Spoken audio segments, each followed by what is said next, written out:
ओम शांति। 19 जून 70 की मुरली है। मुरली का टाइटल है त्रिमूर्ति लाइट्स का साक्षात्कार। त्रिमूर्ति लाइट्स का साक्षात्कार। ब्राह्मणों को त्रिमूर्ति शिव वंशी कहते हो ना। त्रिमूर्ति बाप के बच्चे शिव बच्चे स्वयं भी त्रिमूर्ति है। ब्राह्मणों को क्या कहते हैं? त्रिमूर्ति शिववंशी, है ना। शिव बाबा को क्या कहते हैं? त्रिमूर्ति शिव।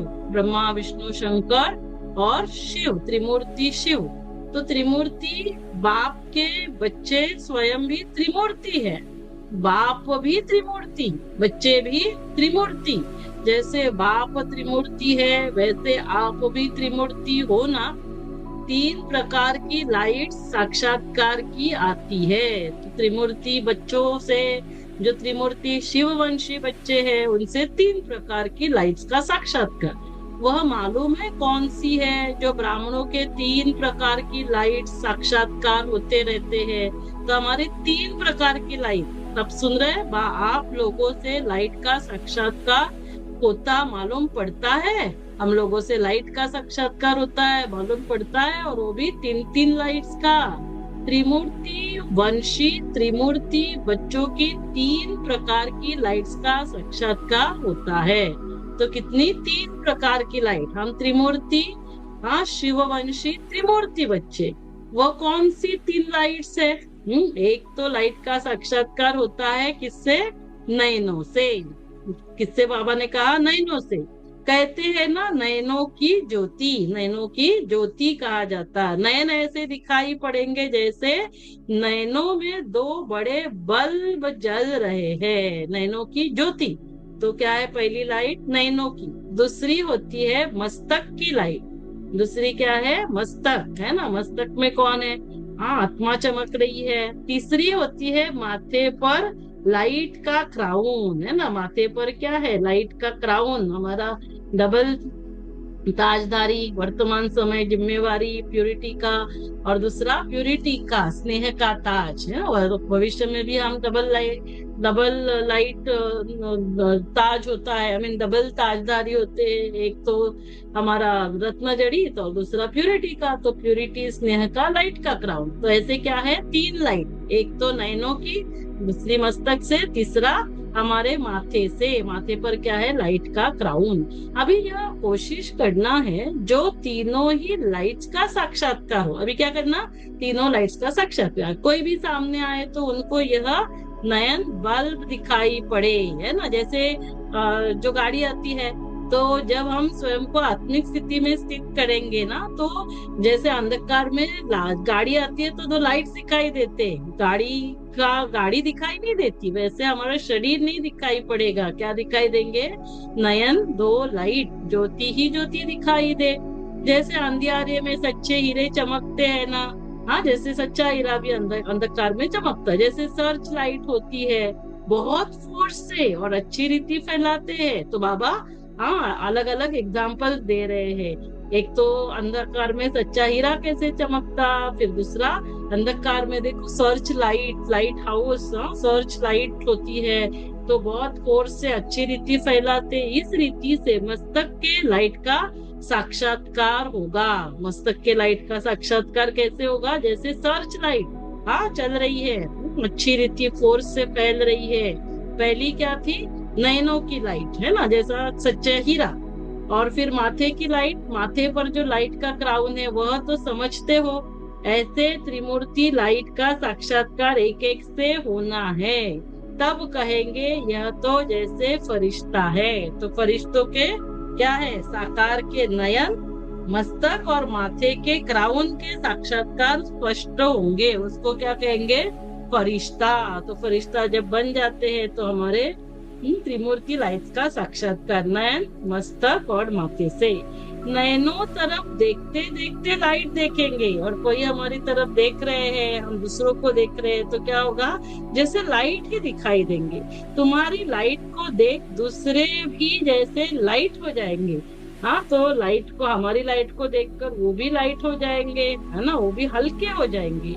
लाइट माना एक होता है ज्योति प्रकाश और दूसरा होता है हल्का। कितनी भी मन से वह स्थिति में भारीपन हो, लेकिन आने से ही हल्का हो जाए। जैसे ही वो हमारे संबंध संपर्क में आएंगे, उनका ये जो मन की स्थिति भारीपन हल्का हो जाएगा। ऐसी स्टेज आप पकड़नी है, क्योंकि आप लोगों को देखकर और सभी भी अपनी स्थिति ऐसी करेंगे। तो हम हल्के रहे, हम लाइट रहे, हम प्रकाशमय रहे। तो अभी से ही अपना गायन सुनेंगे। द्वापर का गायन कोई बड़ी बात नहीं, लेकिन ऐसे साक्षात्कार मूर्त और साक्षात मूर्त बनने से अभी का गायन अपना सुनेंगे। तो लेकिन ऐसे साक्षात्कार मूर्त और साक्षात मूर्त बनने से अभी का गायन अपना सुनेंगे। आपके आगे आने से लाइट ही लाइट देखने में आए, ऐसे होना है। मधुबन ही लाइट का घर हो जाएगा। मधुबन क्या बन जाएगा फिर? ऐसे हरेक, और हरेक को क्या समझना है? खुद को मैं मधुबन हूँ। तो आपके आगे आने से लाइट ही लाइट देखने में आए। यह दीवे आदि देखते भी जैसे कि नहीं देखेंगे। जैसे वतन में लाइट ही लाइट देखने में आती, वैसे ही यह स्थूल वतन लाइट का हाउस हो जाएगा। स्थूल वतन जहाँ हम रहेंगे, तो वो भी क्या हो जाएगा? लाइट का हाउस। जब आप चैतन्य लाइट हाउस हो जाएंगे, तो फिर यह मधुबन भी लाइट हाउस हो जाएगा, और मधुबन में रहने वाले सभी ऐसे लाइट बनेंगे, तो लाइट हाउस मधुबन ही लाइट हाउस हो जाएगा। तो हम खुद को भी मधुबन समझे। जब हम लाइट है, प्रकाश में, और हम हल्के, तो लाइट हाउस बन जाएंगे। अभी यह है लास्ट पढ़ाई की लास्ट सब्जेक्ट प्रैक्टिकल में। तो अभी ये सारा क्या है? प्रैक्टिकल में हमें बनना है। अभी थ्योरी समाप्त हो रहा है, थ्योरी का कोर्स समाप्त हुआ, प्रैक्टिकल कोर्स की लास्ट सब्जेक्ट है। इस लास्ट सब्जेक्ट में बहुत फास्ट पुरुषार्थ करना पड़ेगा।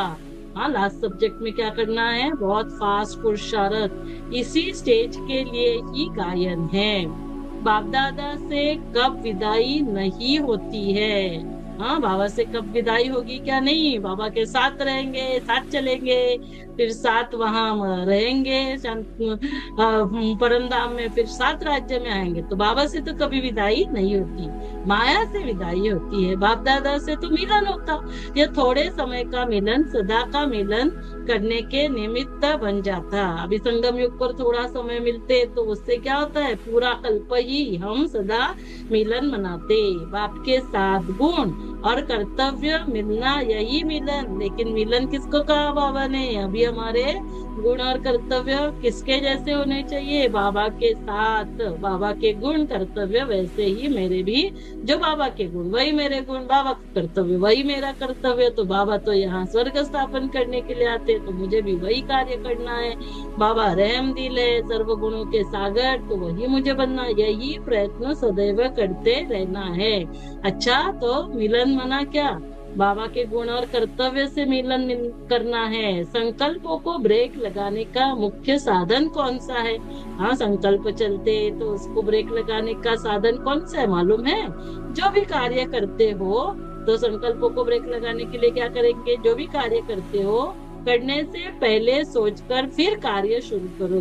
तो करने से पहले कार्य चालू करने से पहले सोचो, जो कार्य करने जा रहा हूँ वह बाप दादा का कार्य है, मैं तो निमित्त हूँ। तो हमारे संकल्प ही नहीं चलेंगे, संकल्पों को ब्रेक लगेगा। ये सेवा होगी, अच्छी नहीं होगी, कुछ नहीं, क्योंकि मैं तो बाबा का, मैं तो निमित्त हूँ। ये तो बाप दादा का कार्य है, करण करावन हर करा रहे। जब कार्य समाप्त करते हो, तो जैसे यज्ञ रचा जाता, तो समाप्ति समय आहुति दी जाती। इस रीति जो कर्तव्य किया और जो परिणाम निकला, हमने जो कर्तव्य किया और उसका जो भी सेवा की और उसका परिणाम निकला, तो वह बाप को समर्पण। तो कार्य करने से पहले भी हाँ सोचो, और फिर कार्य शुरू करो कि ये तो बाप दादा का कार्य है, बाप दादा करा रहे, मैं तो निमित्त। और करने के बाद भी क्या करो? संपूर्ण समर्पण, स्वाहा कर दिया, फिर कोई संकल्प नहीं। तो कार्य करने से पहले भी नहीं, कार्य समाप्त होने के बाद भी नहीं।